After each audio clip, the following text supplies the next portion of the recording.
Hallelujah. Are you all happy? सर्व आनंदी आहात? देवाच्या नावाला मान महिमा आणि धन्यवाद देऊया. यावेळेला आपण प्रार्थना करू आणि मग आजच्या प्रेज अँड वर्शिपला आपण सुरुवात करूया. पवित्र पवित्र सैन्यांच्या येवा देवा, आम्ही स्तुती करीतो, धन्यवाद देतो. पुन्हा एक वार तुझ्या भक्ती मंदिरात तू आम्हाला आणलेला आहेस. आज तुझी स्तुती आराधना करत असताना तू आमचं सहाय्य कर.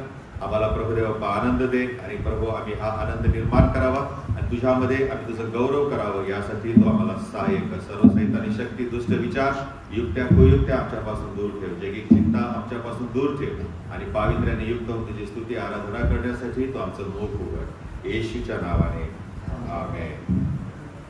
देवाच्या स्तुतीसाठी आपण गीत गाणार आहे. परमेश्वर महान आहे आणि त्याचा आत्मा आमच्यावरती उतरलेला आहे आणि तो आमच्या हृदयामध्ये आहे आणि म्हणून पहिलं गाणं आपण गाणार आहे, जब परमेश्वर की आत्मा मेरे दिल में है. आपल्या चर्चच्या व्हॉट्सअप ग्रुपवरती हे गाणं तुम्हाला आलं असणार आहे. मोठ्याने गाऊया आपण. जर समोर बेंचवरती मोबाईल ठेवून गाता आलं तर टाळ्या वाजून आपण देवाची स्तुती आणि आराधना करू शकतो.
हालेलुया. जेव्हा देवाचा आत्मा आमच्यामध्ये उतरतो त्यावेळेला आम्ही मोठ्याने गाणं गातो, आम्ही टाळ्या वाजवतो, आम्ही नाच करतो आणि देवाच्या नावाला आपण खरोखर धन्यवाद देत असतो. कारण देवाचा आत्मा आम्हामध्ये संचारलेला असतो आणि म्हणूनच आम्ही देवाची स्तुती आणि आराधना करत असतो. आणि म्हणून प्रत्येक क्षणाला आम्ही देवाचा गौरव करायला हवं. दुसरं गाणं आपल्या व्हॉट्सअपवर येत आहे, तेरी स्तुती प्रशंसा हो, तेरी हर पल महिमा हो.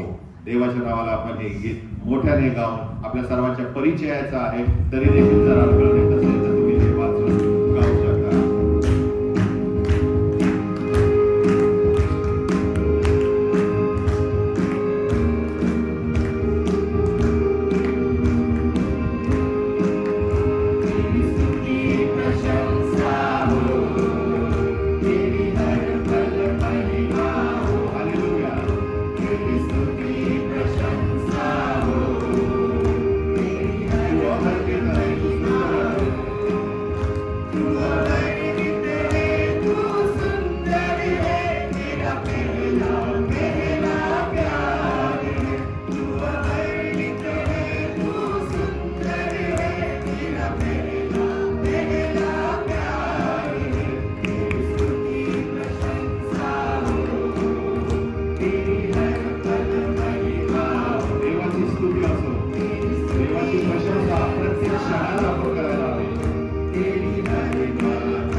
आज देवाची स्तुती करायला आनंद वाटत आहे. कृपया आपले हात वर करा. प्रभू पाहत आहे, तुमचं हृदय पाहत आहे, तुमच्या हातांकडे तो पाहत आहे. आणि जेव्हा परमेश्वराचा आत्मा आम्हाला चालवतो तेव्हा खरोखर आम्ही धन्यवाद देत आम्ही परमेश्वराची स्तुती करतो आणि परमेश्वराची गीते गात असतो. कारण परमेश्वराचे उपकार आमच्यावरती अनंत आहे. त्याची जर आम्ही मोजदाद करू लागलो तर आम्हाला आकडे कमी पडतील, इतके परमेश्वराचे आमच्यावर आशीर्वाद आहेत. म्हणून यावेळेला आपल्या तिसरं गाणं आपल्या ग्रुपवरती येत आहे. चर्चा धन्यवाद के साथ स्तुति गाऊंगा कि यीशु मेरे खुदा, उपकार तेरे है बेशुमार, कोटि कोटि स्तुति धन्यवाद. आपण हे गीत गात असताना स्वतःला प्रभूच्या हाती स्वाधीन करणार आहोत. धीर गंभीर स्वरामध्ये आपण हे गीत गाणार आहोत. धन्यवाद के साथ स्तुति गाऊंगा यीशु मेरे खुदा, उपकार तेरे बेशुमार, कोटि कोटि स्तुति धन्यवाद. धन्यवाद के साथ स्तुति गाऊंगा यीशु मेरे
प्रभू आम्हाला एवढे उपकार करतोस की आमच्याकडे असं काय आहे की जे दिल्यानंतर प्रभू तू आम्हाला करत असलेल्या उपकाराची परतफेड आम्हाला करता येईल. प्रभू हे जीवनच तू आम्हाला दिलेलं आहे. या नागपुरांच्या मध्ये श्वास आहे प्रभू, हा तुझ्या योजनेनुसार आणि तुझ्या वेळेनुसारच आहे. आणि म्हणूनच प्रभू देवबापा या जिवंतांच्या भूमीवर तू आम्हाला जिवंत ठेवलेलं आहे, त्याबद्दल आम्ही स्तुती आणि आराधना करतो.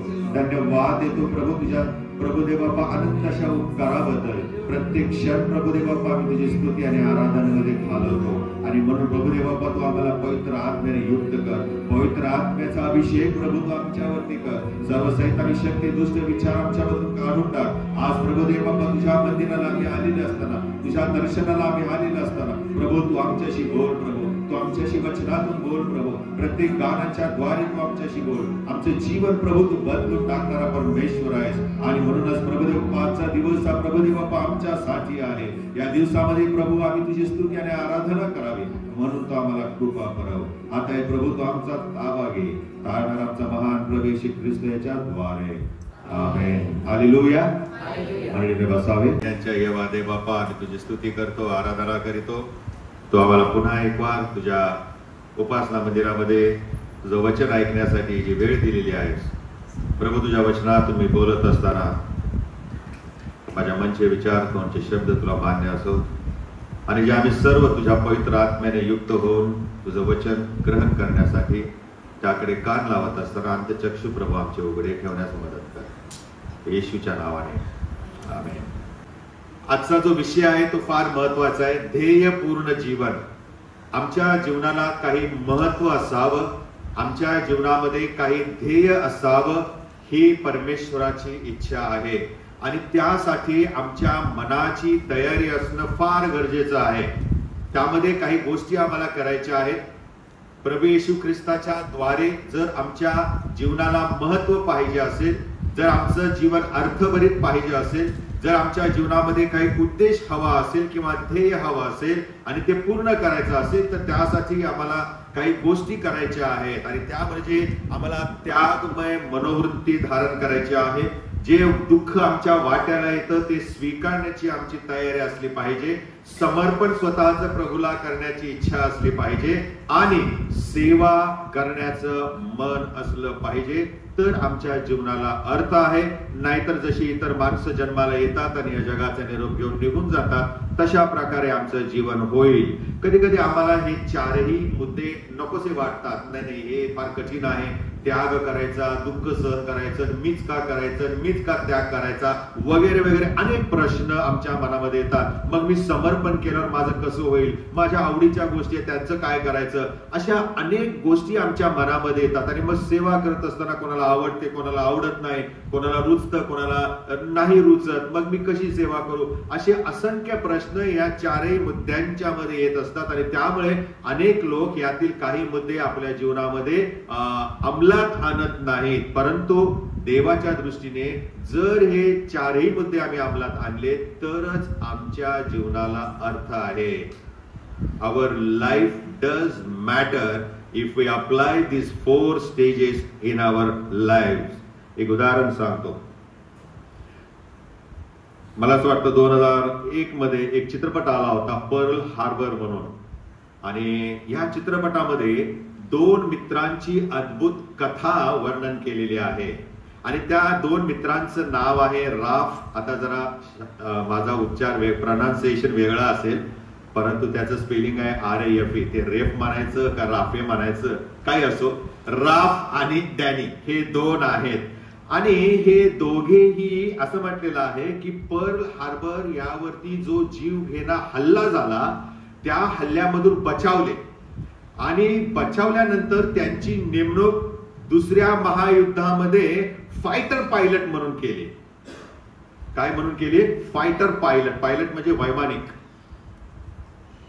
युद्धापूर्वी आम्हाला असं पाहायला मिळतं की राफ हा अमेरिकेचा एक टॉप मोस्ट फायटर पायलट म्हणून प्रसिद्ध होता आणि तो नावाजलेला होता.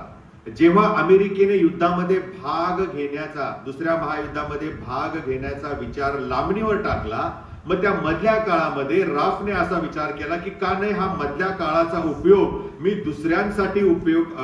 दुसऱ्यांसाठी करू.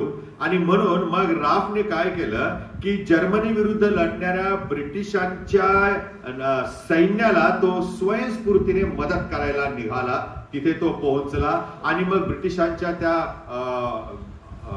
एअरपोर्ट वरती त्याला नेण्यात आलं. त्या ठिकाणचे ब्रिटिशांचे कमांडर वगैरे होते, त्यांनी त्याचं वेलकम केलं आणि मग त्याला दाखवलं की शत्रू सैन्याने ब्रिटिशांचे विमानं कशी हवेतून गोळीबार करून पाडलेली आहेत. आणि हे पाहत असताना तेवढ्यात मोठी अनाउन्समेंट झाली की शत्रू सैन्याने ब्रिटिशांची आणखीन 2 विमानं पाडलेली आहेत. आणि मग त्यावेळेला ब्रिटिश कमांडर राफकडे आला आणि म्हणाला, ती पडलेली विमानं जेव्हा दाखवली, वैमानिकांचे तुकडे शरीराचे झालेले जेव्हा त्याने पाहिले आणि त्याला दाखवण्यात आले, तेव्हा त्या राफला ब्रिटिश कमांडरने म्हटलं, असं मरण घेण्यासाठी तुला उत्सुकता आहे काय पायलट? आणि मग त्यावेळेला राफ त्याला म्हणाला, मरण्यासाठी मी उत्सुक नाही, परंतु ज्या कारणासाठी मी मरण पावत आहे ना, ते कारण महत्वाचं आहे. ते कारण महत्वाचं आहे. 2021 साली टचस्टोन पिक्चर्सने याला PG-13 क्रमांक दिलेला आहे. वालेस नावाच्या एका माणसाने ही कथा लिहिली होती आणि मायकल बे यांनी हा चित्रपट दिग्दर्शित केला होता. DVD मध्ये जर तुम्ही पाहाल तर 31 मिनिट आणि 5व्या सेकंदापासून 32 मिनिट 20व्या ट्रॅक 9 वरती हे वाक्य तुम्हाला पाहायला मिळेल. हे सांगण्याचा उद्देश आहे की मनसे काय गोष्ट सांगत नाहीये, सत्य परिस्थिती आहे. आणि मग आम्हाला यातून शिकण्यासारखं असं आहे की अनेक जणांना असं कारणास्तव जगण्यास बरं वाटतं. माझ्या जीवनाला असं काहीतरी कारण हवं, माझ्या जगण्याला असं काहीतरी अर्थ हवा, माझ्या जगण्यामध्ये काहीतरी ध्येय आहे. मी मरण्यासाठी आलो नाही, मी मरण्यामध्ये उत्सुकता मानत नाही, परंतु ज्या कारणासाठी मी मृत्यूला सामोरं जात आहे ते कारण मोठं आहे. आज तुम्हाला आणि मला येशू ख्रिस्त शिष्यांच्या द्वारे हेच सांगत आहे. आमच्या जीवनाला असं वाटतं आमचं जीवन सुगंधी असावं, आम्हाला असं वाटतं की आमच्या जीवनाला महत्व असावं, 4 लोकांनी आमच्याकडे बघावं, आमची प्रशंसा करावी. परंतु आम्ही जेव्हा हे विचार करतो तेव्हा आम्हाला असंही वाटतं की माझ्या जीवनाच्या द्वारे इतरांचं जीवन बदललं जावं, परंतु कसं करायचंय, याच्यासाठी काय करावं लागेल.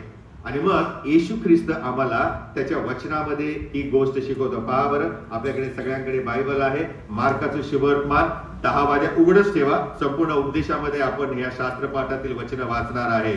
मार्काचं शुभवर्तमान 10वा अध्याय आणि 32व्या वचनामध्ये असं म्हटलेलं आहे, मग ते मार्गस्थ होऊन यरुशलेमास वर जात असता येशू त्यांच्या पुढे चालत होता. आणि तेव्हा ते थक्क झाले आणि जे त्याच्या मागून चालत होते त्यांना भीती प्राप्त झाली. आणि तेव्हा तो पुन्हा आपल्या 12 शिष्यांजवळ येऊन आपणाला जे घडणार आहे ते त्यांना सांगू लागलेला आहे. येशू ख्रिस्त यरुशलेमकडे चाललेला आहे. येशू ख्रिस्त सर्व शिष्य आणि जो मॉब, जी गर्दी त्याच्या मागे होती, त्यांच्या तो पुढे चाललेला होता. आणि त्याच्या मागे हे सर्व चालत असताना त्यांना आश्चर्य वाटलं की ज्या यरुशलेम मध्ये यहुदी लोक येशूला मारण्यासाठी टपलेले आहेत, येशूला वधण्यासाठी टपलेले आहेत, त्याचा जीव घेऊ पाहत आहेत, आणि त्याच यरुशलेमकडे हा येशू कसा काय चाललेला आहे आणि आम्हालाही तिथं का घेऊन चाललेला आहे. आणि त्यामुळे असं म्हटलेलं आहे, जे त्याच्या मागून चालत होते त्यांना भीती वाटली, ते घाबरले असं म्हटलेलं आहे. मग येशूने काय केलेलं आहे? मार्काचं शुभवर्तमान पुढे आम्ही वाचतो 32व्या वचनामध्ये तो 12 शिष्यांच्या जवळ आला आणि आपल्या जीवनामध्ये जे घडणार आहे ते त्यांना तो सांगू लागलेला आहे. प्रभू येशू ख्रिस्ताने यरुशलेमेत गेल्यानंतर काय होणार आहे हे अंतर्यामी ओळखलं होतं आणि म्हणून तो त्यांना काय म्हणाला पहा बरं 33व्या वचनामध्ये, मनुष्याच्या पुत्राला मुख्य याजक आणि शास्त्री यांच्या स्वाधीन करण्यात येईल, त्याला मरणदंड ठरवतील आणि विदेशांच्या स्वाधीन करतील, ते त्याची थट्टा करतील, त्याच्यावर थुंकतील, त्याला फटके मारतील, त्याचा जीव घेतील आणि 3 दिवसांनी तो. एवढी खात्री दिलेली असताना सुद्धा हे शिष्य घाबरून बंद दरवाजा करून लपून बसले होते. पुनरुत्थित ख्रिस्ताला ते भेटायला गेलेच नाही. येशू म्हटला होता 3ऱ्या दिवशी तो उठणार आहे. कबरेजवळ एखादा माणूस गेला असता बघायला, पण पण नाही गेले, ते घाबरलेले होते, भयभीत झालेले आहेत. आणि स्व अर्पण करण्यासाठी, स्वतःचं पवित्र बलिदान करण्यासाठी येशू स्वतः यरुशलेम मध्ये प्रवेश करता झालेला आहे. 24 तारखेला जावळ्याच्या रविवारी आपण हे नेहमी ऐकत असतो आणि पुन्हा ऐकणार आहोत. भीतीने घाबरलेल्या त्याच्या शिष्यांना, त्याच्या अनुयायांना तो स्वतः मागे येण्यासाठी तेव्हा आणि आजही आमंत्रण देत आहे. एक उदाहरण सांगतो आणखीन एक.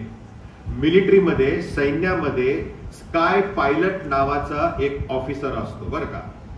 एकच असतो तो, स्काय पायलट म्हटलेला आहे त्याला. आणि जो हा स्काय पायलट असतो त्याचं काम काय असतं माहितीये का? तो नुसतं सैन्यांना आज्ञा देत नाहीये की शत्रू सैन्य आता ह्या बाजूने आलेलं आहे, मग तुमच्या गन्स तुम्ही अशा रोखा आणि मग ह्या डिग्रीमध्ये ते तुम्ही सावज तुम्ही कॅप्चर करा आणि मग तुम्ही काय म्हणतात त्याला, बंदूक तुम्ही चालवा, ट्रिगर दाबा. अशा प्रकारे नुसता तो सैन्याला सूचना देत नाही, आज्ञा देत नाही किंवा धोका येत आहे याची वॉर्निंग देत नाही. तर हा जो स्काय पायलट असतो ना मिलिटरीमध्ये, हा स्वतः सैन्यांच्या बरोबर लढतो, तो पुढे असतो आणि तो त्यांना मार्ग दाखवतो, त्यांच्या बरोबर तो युद्ध करतो आणि तो विजयापर्यंत आपला देश आणि सैन्य कसं पोहोचेल यामध्ये स्वतःहून भाग घेतो. अशा ऑफिसरला म्हटलेलं आहे स्काय पायलट. येशूने हेच केलं. येशूने हेच केलेलं आहे. या शास्त्रामध्ये आम्ही पाहतो तो स्वतः यरुशलेम मध्ये निघालेला आहे त्या वधस्तंभावर जाण्यासाठी आणि स्वतः बरोबर तो आपल्या शिष्यांना घेऊन चाललेला आहे, आपल्या मागे येणाऱ्या लोकांना घेऊन चाललेला आहे आणि त्यांना तो सांगत आहे जे मी अनुभवणार आहे एक दिवस तुम्हाला हे अनुभवायचं आहे. स्वर्गाच्या राज्यामध्ये मोठं जर व्हायचं असेल तर तुम्हाला माझ्यासारखे ह्या सर्व दुःखांना सामोरे जायचं आहे. Christian life is not easy life. Happy go lucky go नाहीये. आणि म्हणून तो आपल्या शिष्यांना आपल्या सोबत घेऊन जात आहे आणि आपल्या जीवनाला महत्व असावं, आपल्या जीवनाला काही कारण असावं यासाठी त्याने आपल्या शिष्यांना ही शिकवण दिलेली आहे. आमचं जीवन ध्येयवादी असलं पाहिजे, जगण्याला काहीतरी उद्देश असला पाहिजे, तर आम्हाला आमच्या जीवनाला महत्व येईल, आमचं जीवन अर्थपूर्ण असेल. शेवटचा निरोप घेत असताना माझ्या जीवनाचं सार्थक झालं, ज्यासाठी प्रभूने मला पाचारण केलं ते मी पूर्ण करू शकलो, हा विश्वास आमच्यामध्ये असावा. यासाठी अजूनही वेळ गेली नाही. आम्ही महत्वपूर्ण त्यागपूर्ण मरणासही आम्हाला सामोरे जायचं आहे. कधी कधी आम्हाला असं वाटतं आमच्या या जीवनाला ध्येय असावं, परंतु ध्येय हे सोपं असावं, साधं असावं, माझ्या जीवावर बेतू नये असं वाटतं. पण मरणासाठी सुद्धा आपण तयार राहिलं पाहिजे. प्रभूसाठी जर आम्हाला जीव देण्याची वेळ आली तर आम्ही हसत हसत त्याला सामोरं गेलं पाहिजे. आणि हे प्रभू आम्हाला शिकवत आहे. 4 मुद्द्यांकडे मी तुमचं लक्ष वेधत आहे. पहिला मुद्दा आहे, प्रभू येशू आम्हाला शिकवतो की जर आम्हाला अर्थपूर्ण आणि ध्येयपूर्ण जीवन जगायचं असेल तर पहिली गोष्ट आहे, आपल्या चर्चा ग्रुपवरती मी हे आजचे मुद्दे टाकलेले आहेत सकाळी. आम्ही स्वत्याग करण्यास आमची तयारी करावी. स्वतःचा त्याग करायला हवा. आमच्या ज्या सुखचैनीच्या गोष्टी आहेत, आमच्या ज्या आवडीच्या गोष्टी आहेत, ज्या आम्हाला प्रिय आहेत, त्याचा आम्ही ज्या वेळेला सेवेचं काळ येतो किंवा प्रसंग येतो त्यावेळेला त्या आम्ही बाजूला सारणं गरजेचं आहे. आम्ही काही विशिष्ट अजेंडा घेऊन आपल्या मनामध्ये जगत असतो, चाललेलो असतो आणि त्याचा उपयोग आम्ही प्रभूच्या सेवेसाठी, त्याच्या कारणासाठी करावं हे प्रभू आम्हाला शिकवत आहे. थोडक्यामध्ये काय आहे, जर आमच्या जीवनाला अर्थ हवा असेल, जर आमच्या जीवनाला महत्व प्राप्त व्हायचं असेल तर येशू आम्हाला शिकवतो की आम्ही आमच्या जीवनाचा उद्देश ठरवावा. त्या येशूची सेवा आम्ही करावी. हा आमचा ध्येय, हे आमचं वैशिष्ट्य आमच्या हृदयामध्ये आम्ही बाळगावे. आता हे करताना थोडाफार त्याग आम्हाला करावा लागणार आहे. अनेकदा लाभाच्या गोष्टी हानिकारक आहेत असं आम्ही समजलं पाहिजे. कधी कधी आमच्या जीवावर बेतील आणि म्हणून येशू असं म्हणाला की जो माझ्यासाठी आपल्या जीवाला मुकेल तो आपला जीव वाचवेल, परंतु जो आपला जीव माझ्यासाठी काय करेल, वाचवेल, तो त्याला गमावेल. ही शिकवण प्रभू आम्हाला स्वत्याग करण्यासाठी देत आहे आणि त्यातूनच नवीन जीवनाला प्रारंभ आहे. जेव्हा आम्ही स्वतःचा त्याग करीतो. आणि म्हणून येशूने अनेक वेळा शिष्यांना शिकवलाय, जर तुम्हापैकी कोणी माझ्या मागे येऊ पाहतो तर त्याने आत्मनिग्रह करावा, स्वला नकार द्यावा. हा त्याचा अर्थ आहे प्रिया. कम्फर्ट झोन मध्ये राहून आम्हाला सेवा करता येणार नाही. मग असे लोक संकट आल्यावर प्रभूला नाकारतात आणि पळून जातात. पेत्राचं उदाहरण आपल्या समोर आहे. जेव्हा त्याच्या जीवावर बेतलं, मी त्याला ओळखतच नाही असं सांगून त्याने पळ काढलेला आहे. हा मानवी स्वभाव आहे प्रिया. आणि म्हणून त्यावरती आपण विजय मिळवणं फार गरजेचं आहे. दुसरा मुद्दा आहे, जर आम्हाला अर्थपूर्ण आणि महत्वपूर्ण आणि ध्येयपूर्ण जीवन जगायचं असेल तर आम्ही ख्रिस्ताकरता दुःख सहन करण्यास शिकले पाहिजे. त्याच्या दुःखाचा प्याला आम्ही पिण्याची तयारी ठेवली पाहिजे.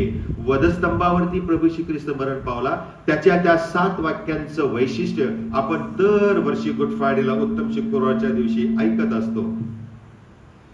परंतु ते ऐकत असताना त्या वेदना, त्या यातना ज्या त्याला झाल्या, त्यामध्ये आपण स्वतःला सामील करणं गरजेचं आहे. त्याच्या दुःखाबरोबर आम्ही, त्याच्या वेदनांच्या मध्ये आम्ही, त्याच्या यातनांच्या मध्ये आम्ही आहोत हे आम्ही विसरता कामा नये. आणि हीच गोष्ट येशूने जब्दीचे 2 मुलं याकोब आणि योहान यांना सांगितलेलं आहे. पहा बरं 35-37 वचनामध्ये, याकोब आणि योहान हे त्याच्याजवळ येऊन म्हणाले, गुरुजी, जे काही आम्ही आपणाजवळ मागू त्याप्रमाणे आपण आपणासाठी करावे अशी आमची इच्छा आहे.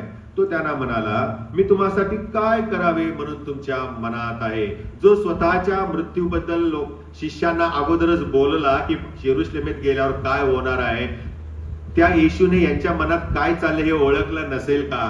परंतु मुद्दाम त्याने त्यांना विचारले की त्यांच्या मुखाद्वारे त्यांची इच्छा बाहेर यावे. आणि मग ते त्याला म्हणाले, आपल्या वैभवामध्ये एकाला आपल्या उजवीकडे आणि एकाला आपल्या डावीकडे बसवण्याची कृपा करावी.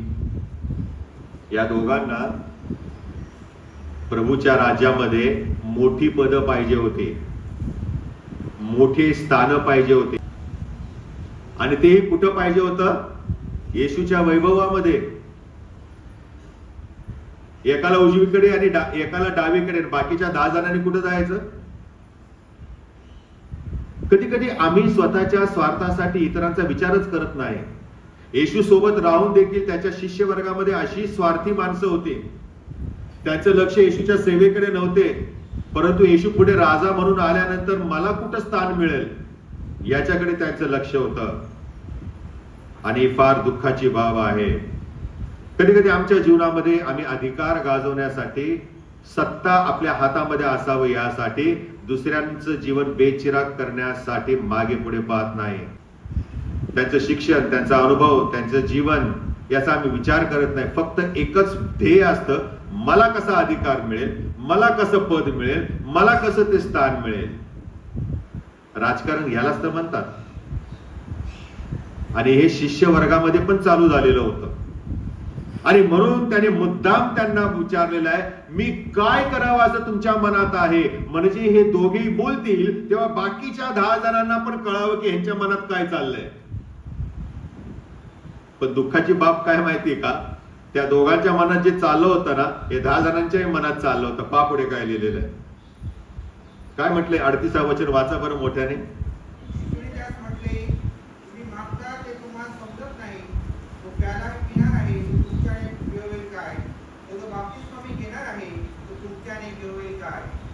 प्रभू येशू ख्रिस्ताने त्यांना वॉर्निंग दिलेली आहे. तुम्हाला जर उच्च पद पाहिजे असेल, माझ्या राज्यामध्ये मोठं स्थान पाहिजे असेल, तर मी जे करणार आहे ते तुम्हाला करावं लागणार आहे. मी ज्या प्रसंगांना सामोरं जाणार आहे, जे यातना, ज्या वेदना, जे दुःख, जे छळ, जे छितूत, हे सगळं तुम्हाला सहन करावं लागणार आहे. आणि प्रभू येशू ख्रिस्ताने याकोब आणि योहान यांना फटकारलं का? फटकारलं का? सैतानं मागे म्हटलं का त्यांना?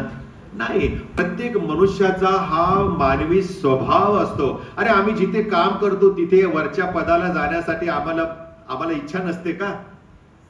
वरचं प्रमोशन मिळावं कोणाला वाटत नाही का? इन्क्रीमेंट मिळावी कोणाला वाटत नाही का? मनुष्याला मानवी स्वभावाने घेरलेला आहे प्रियानो. आणि त्यात ह्या शिष्यांची पण ही अशी इच्छा असेल हे काही वाईट नाही आहे, म्हणून येशूने त्यांना फटकारलं नाही. तो फक्त एवढंच म्हणाला, तुम्ही काय मागता हे तुम्हाला समजत नाही.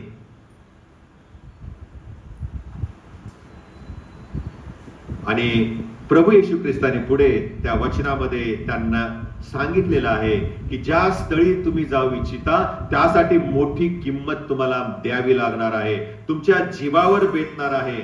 आता प्रभू येशू त्यांना म्हणाला की जो प्याला मी पिणार आहे तो तुमच्याने पिववेल काय. या प्याला या शब्दाने माझं लक्ष वेधलं. मी अभ्यास करायला लागलो. जुन्या करारामध्ये मला हा प्याला घेऊन गेला. जुन्या करारामध्ये प्याला किंवा कप हा देवाच्या न्यायाचं प्रतीक आहे. स्तोत्र संहिता कोणीतरी काढा. स्तोत्र संहिता 75 आणि 7 आणि 8 वचन. न्याय करणारा देव आहे, तो एकाला खाली पाडतो तर दुसऱ्याला वर करतो. परमेश्वराच्या हाती प्याला आहे ना. त्यात द्राक्षारस फेसाळत आहे, परमेश्वराचा न्याय फेसाळत आहे. आणि म्हणून प्रियानो, आमच्या बापाबद्दलचा देवाचा आम्हावरील दैवी न्याय जो प्याला आहे तो येशूने स्वतः पिला. आमच्यावरती जो देवाचा न्याय येणार होता तो येशूने स्वतःवरती घेतला. ज्या ठिकाणी वधस्तंभावर आम्ही मरायला हवे होते त्या ठिकाणी येशू स्वतः गेला. जो काट्यांचा मुकुट आमच्या डोक्यामध्ये, आमच्या आमच्या मस्तकामध्ये घालायचा होता तो त्या स्वतः येशूने घालून घेतलेला आहे. जे फटके आम्हाला प्राप्त व्हायला पाहिजे होते ते त्याने घेतलेले आहेत. आमची शिक्षा त्याने स्वतःवर घेतली, कारण ती शिक्षा म्हणजे पापाबद्दल देवाचा न्याय होता. आणि हे येशू त्यांना सांगत आहे, हे प्रतिकात्मक आहे. जो प्याला मी पिणार आहे म्हणजे जो देवाचा न्याय मनुष्याच्या पापाबद्दल होणार आहे तो मी पिणार आहे आणि तो तुमच्याने पिववेल काय. मग येशूने त्या उद्देशाने हा प्याला हा शब्द वापरला. मग पुढे येशू असं म्हणाला, काय म्हटलेलं आहे 39व्या वचनामध्ये, जेव्हा शिष्य त्याला म्हणाले हो आम्ही तो पिऊ शकतो, येशूने त्यांना म्हटले जो प्याला मी पिणार आहे तो तुम्ही प्याल आणि जो बाप्तिस्मा मी घेणार आहे तो तुम्ही घ्याल हे खरे. आता बाप्तिस्मा, परत मी थांबलो. प्रभूला म्हटलं, प्रभू प्यालाचं तर सुंदर मार्गदर्शन तुम्हाला केलं, आता बाप्तिस्मा घेणार आहे म्हणजे काय. 30व्या वर्षी तर येशू ख्रिस्ताने बाप्तिस्मा ऑलरेडी घेतला होता. मग हा दुसरा बाप्तिस्मा आहे का, सेकंड बॅप्टिझम आहे का, आता कुठे येशू पुन्हा बाप्तिस्मा घेणार आहे. अशा असंख्य विचारांनी मला घेरलं आणि मग मी अभ्यास सुरू केला आणि पुन्हा मला देवबापाने जुन्या करारात नेलं. वचन काढा. स्तोत्र संहिता 69 दुसरं वचन 6-9 मी खोल दलदलीमध्ये रुतलो आहे, तेथे उभे राहण्यास मला आधार नाही. मी खोल पाण्यात आलो आहे आणि लोंढा मजवरून जात आहे. हे पापाचं प्रतीक आहे. पाप माझ्यावरून लोंढ्याप्रमाणे जात आहे आणि मी पाण्याखाली आहे. बाप्तिस्म्यामध्ये बुडून ज्याचा बाप्तिस्मा होतो त्यामध्ये हेच आम्ही अनुभवतो नाही का. आम्ही पाण्यामध्ये आमचं जीवन, आमची पापे गाडतो आणि आमच्या पापाचा लोंढा आमच्या डोक्यावरून, आमच्या शरीरावरून निघून जातो. प्रभू येशू आपल्या शिष्यांना असं म्हणाला, मी तो बाप्तिस्मा घेणार आहे, जगाच्या पापाचा लोंढा माझ्यावरून जाणार आहे. आणि म्हणून 3 तास पृथ्वीवरती अंधार पडला. प्रभू देवबापाने देखील येशू ख्रिस्तापासून आपलं मुख लपविले. हो प्रियानो, हा बाप्तिस्मा प्रभू येशू घेऊ इच्छित होता आणि म्हणून तो आपल्या शिष्यांना म्हणाला तो तुम्हाला घेववेल काय. आणि शिष्य लगेच म्हणाले, मला नाही माहित की त्यांना हे कळालं असेल, हे हा अर्थ त्यातला गहन अर्थ. पण भावनेच्या आहारी जाऊन जसं पेत्र म्हटला होता, हो प्रभू मला ये, मला आज्ञा कर, मी पाण्यावरून चालेल, आणि थोडा चालला आणि मग जगाच्या त्या लाटांना घाबरला आणि बुडू लागला, तशा प्रकारे ह्या शिष्याने पण म्हटलं, हो आमच्याने तो बाप्तिस्मा घेवेल, आणि पण माझ्या उजवीकडे आणि डावीकडे असण्याचा अधिकार ज्यांच्यासाठी तो नेमलेला आहे त्यांनाच तो मिळणार आहे. कोणी कुठं बसावं हे पित्याने ठरवलेलं आहे, पित्याने ठरवलेला. आणि म्हणून येशू ख्रिस्तासारखा हा भयानक बाप्तिस्मा अनेक देवावर विश्वास ठेवणाऱ्या लोकांनी घेतलेला आहे. आणि येशू याकोब आणि योहान यांना हेच सांगत आहे की मी त्या भयानक क्रूर अशा वेदनादायक छळातून जाणार आहे, तसे तुम्ही जाण्यास तयार आहात का? आणि मग शिष्य म्हणाले हो. येशूने त्यांना म्हटले, मोठे होण्यासाठी या गोष्टींना तुम्हाला सामोरं जायचं आहे. तेव्हा कुठे देवाच्या राज्यामध्ये आम्हाला अधिकार आणि सत्ता प्राप्त होणार आहे. म्हणून आम्ही प्रगटीकरणाचा अभ्यास करताना ऐकलेला आहे, आम्ही तेच लोक आहोत जे प्रभू मंडळी उचलून घेत असताना आम्हाला वर घेणार आहे, आणि पुन्हा तो दुसऱ्यांदा जेव्हा जैतुनाच्या डोंगरावर उतरेल त्यावेळेला ही मंडळी त्याच्या बरोबर उतरेल, आणि आम्ही इस्रायलाचा न्याय करणार आहे. आम्ही इस्रायलाचा न्याय करणारे देवाचे अभिषिक्त असे मंडळी असणार आहोत. आणि म्हणून तीच गोष्ट येशू ख्रिस्त शिष्य आणि शिष्यांच्या द्वारे आपल्याला तो सांगत आहे, if we want to live a life that matters then there is a cost. आम्हाला किंमत मोजावी लागणार आहे. आणि हे येशूने त्याच्या मूळ 12 शिष्यांना सांगितले, आणि ते आज आपणाला लागू आहे. तिसरं उदाहरण देतो. असं म्हटलेलं आहे, अडोनिरम जडसन हा पहिला बॅप्टिस्ट मिशनरी होता, आणि 1812 या वर्षी तो बर्मा या देशामध्ये सुवार्तेचा प्रसार करायला गेला. आणि त्यावेळेला त्याचं नुकतंच लग्न झालेलं होतं. आपल्या नवीन पत्नीला घेऊन तो मिशनरी म्हणून त्या बर्मा या ठिकाणी गेलेला आहे. आणि असं म्हटलेलं आहे की त्यावेळेला कॉलराची साथ चालू होती. त्यांना सुंदर बाळ झालं, परंतु दुर्दैवाने 8 महिन्याचं बाळ त्या कॉलराच्या समोर तग धरू शकलं नाही, ते मरण पावलं. हे दोघेही नवरा बायको खूप दुःखी झाले. माहिती नाही परमेश्वराला त्यांनी काय प्रश्न विचारले असतील, का आणलंस आम्हाला, आम्ही आमच्या देशात बरे नव्हतो का, इथं येऊन ह्या कॉलराच्या समोर आमचं बाळ गेलं, अनेक प्रश्न त्यांच्या मनामध्ये आले असतील. शेवटी ती मिस्टरी आहे म्हणून काय झालं, मनुष्य आहे ना. त्या स्त्रीने त्या आपल्या पतीला किती नावं ठेवले असतील, किती ते ओरडल्या. इयोबाच्या पत्नीसारखं त्या आपल्या पतीला देखील ती बोलली नसेल का हो, माहिती नाही आम्हाला काय त्यांच्यामध्ये संभाषण झालं. पण त्यांनी सेवा चालूच ठेवली. 7 वर्ष त्यांनी त्या ठिकाणी बर्मामध्ये सेवा केली. आणि असं म्हटलेलं आहे, 7 वर्षांची सेवा झाल्यावर पहिला मनुष्य प्रभूकडे आला आणि त्याने येशूला तारणारा म्हणून स्वीकारला. तिथून त्यांच्या सेवेला प्रारंभ झाला. 7 वर्ष बी पेरायचं काम चाललेलं होतं. आणि मग पुढे असं म्हटलेलं आहे की ही वार्ता वाऱ्यासारखी पसरली बर्मामध्ये. आणि मग सरकारने या मिशनरीला जडसनला बोलावून घेतलं आणि त्याला सांगितलेलं आहे की तू ब्रिटिश काय आहेस, गुप्तहेर आहेस.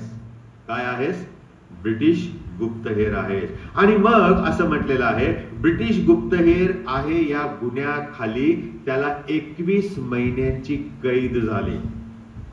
आणि त्या तुरुंगामध्ये असताना त्याला काही चांगली ट्रीटमेंट मिळाली नाही. त्याला खूप मारण्यात आलं, त्याच्या शरीरावर खूप जखमा झालेल्या होत्या, तरी देखील प्रभूने त्याला त्यातून वाचवलेलं आहे. आणि मग 21 महिन्यानंतर त्याची सुटका करण्यात आली. आणि जेव्हा त्याला बाहेर आणण्यात आलं तुरुंगातून, तेव्हा त्याचं सगळं शरीर जखमांनी भरलेलं होतं. आणि मग त्याने विनंती केली, मला माझ्या मूळ देशी म्हणजे बर्मामध्ये जिथे मी सेवा केली तिथे मला त्या राज्यात जायचं नाही, मला बर्माच्या दुसऱ्या राज्यात जाण्याची परवानगी द्यावी. परंतु पहिल्यापासून नास्तिक असलेला न्यायाधीश असा म्हणाला, मॅजिस्ट्रेट म्हणजे न्यायाधीशच ना, न्यायाधीश तो त्याला म्हणाला, माझ्या देशाचे लोक इतके मूर्ख नाहीत की मिशनरीने काही सांगावं आणि त्यांनी ते ऐकावं. पण मला एक भीती वाटते की तुझ्या जखमा बघून ते तुझ्या धर्माकडे वळतील. काय म्हणाला, तुझ्या जखमा बघून कदाचित त्यांच्या मनाचं परिवर्तन होईल. मी तुला तुझ्याच परत ज्या विभागात काम करत होतास तिकडेच तुला पाठवेन. नवीन राज्यामध्ये पाठवणार नाही. देवाचा आत्मा त्या जडसनला चालवत होता. त्याने सुवार्तेचा प्रसार चालूच ठेवला आणि मग एकापासून दुसऱ्याला, दुसऱ्यापासून तिसऱ्याला अशी ती सुवार्ता पसरत गेली प्रियानो. बाजूच्या राज्यांच्या मध्ये ज्या ठिकाणी त्याला जायचं होतं तिथपर्यंत ती सुवार्ता पोहोचली. अनेकांनी येशूला तारणारा म्हणून स्वीकारलेला आहे. आणि असं म्हटलेलं आहे 12 एप्रिल 1850 रोजी जडसन मरण पावला. तो मरण पावल्यावरती ह्या न्यायाधीशाने फरमान काढलं, ख्रिस्ती किती झाले त्यांची नोंद करा. सर्वे चालू झाला आणि असं म्हटलेलं आहे की 1812 ला सुरुवात केली होती याने आणि 1850 म्हणजे साधारण 30-40 वर्षामध्ये किती लोक ख्रिस्ताकडे आलेले आहेत. आणि मग सरकारला एक आकडा मिळाला आणि तो म्हणजे 2,10,000 बर्मा देशाचे रहिवासी ख्रिस्ती झालेले होते. ऐतिहासिक प्रूफ आहे. आता मी ते काय पुस्तक आणि पानवर वगैरे एडिट वगैरे काय सांगणार नाही. आणि मग त्यांना धक्का बसला. 2,10,000 म्हणजे बर्माच्या लोकसंख्येच्या 58 माणसांच्या मागे एक ख्रिस्ती. प्रभू काम करतो जर आम्ही स्वतःला प्रभूच्या सेवेसाठी उपलब्ध केलं तर.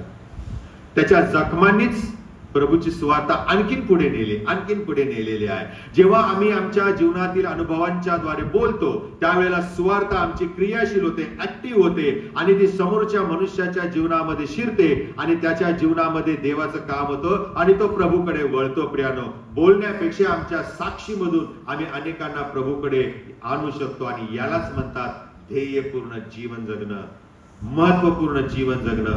त्याग आहे, दुःख सहन करण्याची आवश्यकता आहे. आणि तिसरी गोष्ट आहे ती म्हणजे देवाच्या इच्छेकरिता स्वतःला आम्ही समर्पित केलं पाहिजे. जर आम्हाला आमच्या जीवनाला अर्थ लावायचा असेल, जर आम्हाला महत्वाचं जीवन जगायचं असेल तर देवाने जे काही काम आम्हाला दिलेलं आहे त्याचा आम्ही आहे तसा स्वीकार करायला हवं. मग ते कार्य लहान असो मोठा असो, पद लहान असो किंवा मोठं असो, जबाबदारी लहान असो किंवा मोठी असो किंवा काहीच नसो, पण प्रभूने मला जी काम दिलेलं आहे, प्रभूने जी मला सेवा दिलेली आहे, प्रभूने जे मला कार्य दिलेलं आहे ते विश्वासाने केलं पाहिजे. देवाने आम्हा प्रत्येकासाठी जागा तयार केलेली आहे, वरती नाही खाली. आम्ही कुठल्या पदावर असावं, कुठल्या कमिटीत असावं, कुठली सेवा करावी हे देव सुचवत असतो. आणि म्हणून पुढे म्हटलेलं आहे की फक्त स्वर्गामध्येच नाही तर त्याच्या राज्यातही आणि ह्या पृथ्वीवरती देखील प्रियांनो प्रभू आमची निवड करत असतो. ती निवड करण्याची, पदाची निवड करण्याची, स्थानाची निवड करण्याची आम्हाला मुभा नाही, कारण त्याची निवड परमेश्वर फक्त करतो. जिथे प्रभूने आम्हाला ठेवलेलं आहे, जे कार्य आम्हाला दिलेलं आहे ते प्रभूमध्ये आम्ही विश्वासाने करायला हवं. प्रभू आपल्या वचनामध्ये म्हणतो प्रियानो, वाचा बरं मार्काचं सुवर्तमान 10वा अध्याय 40व्या वचनामध्ये काय लिहिलेलं आहे. वाचा मोठ्याने कोणीतरी. माझ्या उजवीकडे व माझ्या डावीकडे बसण्याचा अधिकार हा ज्यांच्यासाठी सिद्ध केला आहे त्यांच्या वाचून दुसऱ्या कोणासही देणे हे मजकडे नाही. किती छान आहे. आम्ही कोण ठरवणार आहे? ह्या दोन भावांनी तेच केलेलं आहे. आम्हाला एकाला उजवीकडे ठेव, दुसऱ्याला डावीकडे ठेव. आणि प्रभू म्हटला हे निवड तर पित्याने केली, तुम्हाला नाही अधिकार कुठं कोणी बसावं, कुठली जबाबदारी घ्यावी, कुठली सेवा करावी. हा देव पिता जो आहे तो हे ठरवत असतो. आणि म्हणून आम्ही जेव्हा देवाने एखाद्याला प्रसिद्ध केलं तर ते देवाचं कार्य आहे, त्याच्या संबंधी आम्ही नाराज होऊ नये. आपलं काम जे आहे ते हेच आहे की जे देवाने मला दिले आहे ते मी विश्वासपूर्वक करावे. आणि हाच एक उद्देशपूर्ण जीवनाचा मार्ग होय. पुढे आम्ही पाहतो आम्ही प्रसिद्ध होण्याचा प्रयत्न करू नये. Let us not be after live a celebrity life. आम्ही प्रसिद्धीच्या झोकामध्ये येण्यासाठी धडपड करू नये. प्रभूने जे आम्हाला काम दिलेलं आहे ते विश्वासपूर्वक काम करण्याचा आपण प्रयत्न करायला हवा. म्हणजे प्रभू आम्हाला उच्च स्थळी नेतो, प्रभू आमची प्रगती करतो प्रियानो. आणि ही शिकवण प्रभूने आम्हाला या वचनाच्या द्वारे दिलेली आहे. आणि चौथी गोष्ट आहे, जर आम्ही ध्येयपूर्ण, महत्वपूर्ण अ लाईफ दॅट मॅटर्स असं जर आम्ही इंग्लिशमध्ये म्हटलं तर ते जीवन जगण्यासाठी चौथा मुद्दा आहे, आम्ही एकमेकांची प्रीतीने सेवा करावी. आपणापेक्षा इतरांच्या गरजा, आपणापेक्षा त्यांच्या आवडीनिवडीला आम्ही प्रथम प्राधान्य द्यायला पाहिजे. आणि हीच गोष्ट येशूने त्याच्या 12 शिष्यांना शिकवलेली आहे, ज्यांना याकोब आणि योहान यांचं बोलणं ऐकल्यावर दुःख झालं. पहा बरं त्या ठिकाणी काय लिहिलेलं आहे. 41 वचन वाचा बरं. 41 वचन. हा, जेव्हा आपल्यातलेच 2 जण उजवीकडे आणि डावीकडे बसू पाहतात, हे ऐकल्यानंतर बाकीचे जे 10 होते ते म्हटले का, बरं बरं बरं तुम्ही छान मागितला, तुम्ही तिथं राहा, आम्ही दुसरी सेवा करतो. नाही, ते उलट चिडले, ते रागावले असं म्हटलेलं आहे काय भाषांतरामध्ये. त्या दोघांच्यावरती ते रागावले, कारण त्या 10 मधल्यांना पण तिथं जायचं होतं. त्या 10 जणांच्या मध्ये पण काही लोकांना प्रभू येशूच्या आजूबाजूला राहायला आवडत होतं. नेत्यांचे बघा, जेव्हा गोळके जातात तेव्हा आजूबाजूला काही लोक विशिष्ट नुसते धडपडत असतात फोटोसाठी, त्याच्याबरोबर उभं राहण्यासाठी, त्याच्याबरोबर काम करण्यासाठी. तसंच ही गडबड झाली आहे 10 शिष्यांच्या मध्ये पण. ते रागे भरू लागले असं म्हटलं, ते रागावलेले आहेत. आणि हे जेव्हा येशूने पाहिलं त्यावेळेला प्रियानो त्यालाही दुःख वाटलेलं आहे, त्यालाही दुःख वाटलेलं आहे. जेव्हा एखादी व्यक्ती आपल्या पुढे जाते, एखादं पद मागते किंवा त्या पदावर नजर ठेवते किंवा प्रयत्न करते, इतरांना त्याचं दुःख होतं. भले त्या ठिकाणी त्यांना जायचं जरी नसलं तरी ती व्यक्ती जाऊ नये म्हणून त्यांची धडपड चालली. ते चिडतात, रागावतात. आणि प्रभू येशू बरोबर असून देखील त्यांना येशूच्या जीवनाचं महत्व कळलं नाही, येशूची शिकवण त्यांच्या मनामध्ये उतरलीच नाही. आणि म्हणून येशूने पुन्हा पुढे स्पष्टीकरण दिलेलं आहे. वाचा बरं 42 वचन. काय म्हटलेलं आहे येशू, काय म्हणतो त्यांना.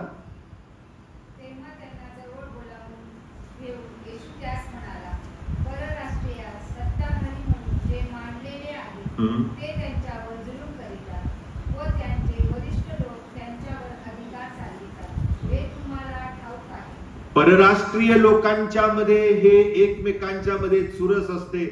परराष्ट्रीय लोकांच्या मध्ये, विदेशांच्या मध्ये जे अधिकारी म्हणून नेमलेले आहेत ते त्यांच्यावरती सत्ता चालवतात, जुलूम करतात आणि त्यांचे मोठे लोक त्यांच्यावरती अधिकार गाजवतात. परंतु काय म्हणतो प्रभू येशू ख्रिस्त, परंतु असं म्हटलेलं आहे तुम्हामध्ये तसे नाही, तर जो कोणी तुम्हामध्ये मोठा होऊ पाहतो त्याने तुमचा सेवक व्हावे.